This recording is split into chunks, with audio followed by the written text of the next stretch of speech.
Namasyal kami dito sa National Museum dito sa Manila para maiba naman, hindi yung puro motel-motel. Yan na lang yung laman ng utak nyo. Maiba naman, 'di ba? Just kasi naalala ko may nag-viral na babae, natagpuan niya yung kamukha niya sa portrait. Malay nyo, matagpuan ko din yung kakambal ko nung sinaunang panahon. Just nag-commute nga lang pala kami papunta sa may National Museum kasi galing kami dito sa may Araneta, Cubao.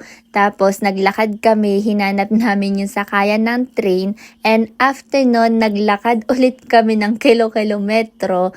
Tapos saka namin naisipan na pagod na kami kaya magta-taxi na lang kami. Tapos binaba kami ng taxi doon sa likuran, kaya ang ending naglakad ulit kami para makarating dun sa may entrance nitong National Museum of Fine Arts. Matagal ko na talagang gustong pumunta dito kasi nga lagi ko nakikita sa mga friend ko sa Facebook na pumupunta sila dito at nagpipicture-picture. May pagka-inggitera ko kaya pinuntahan ko din. Pero yung pagiging inggitera ko is in a good way. Hindi naman ako tulad ng ibang tao na kapag nainggit sila, kailangan manira sila ng kapwa. Tapos yung iba naman, sa sobrang inggit nila sa kapwa nila, hinihila na nila pababa. Hindi ako ganon. Yung inggit ko, ginagawa kong inspiration para gawin din yung ginawa ng isang tao. Kunwari, namasyal siya, nainggit ako, dapat mamasyal din ako. Tapos kapag nakapasyal na ako, hindi na ako maiinggit kasi nagawa ko na din or napuntahan ko na din yung napuntahan niya. Kaya yung ibang inggitera dyan, gawin yung inspirasyon yon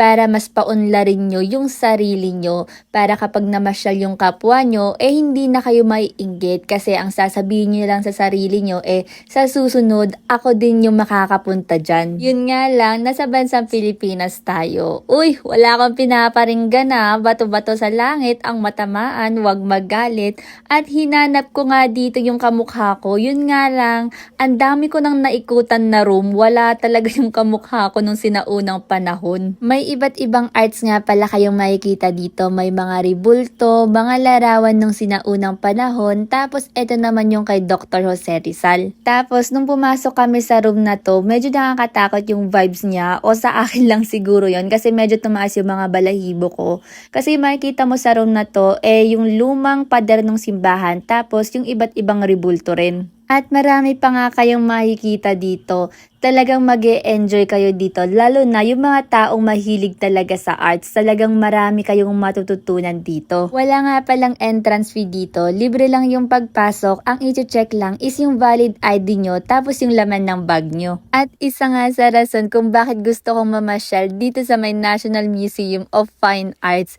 dahil dito sa may hagdan nila. Kasi naman nakita ko to sa isang friend ko. Ang ganda-ganda ng kuha sa kanya. Nainggit ako. Kaya gusto ko may picture din ako dito. Pero overall naman, nag-enjoy ako sa pamamasyal ko dito at sulit na sulit talaga kasi ang dami ko ring nabasa tapos natutunan. And after nga namin namasyal, kumain kami ng ice cream dito sa may labas, bagay na bagay sa mainit na panahon.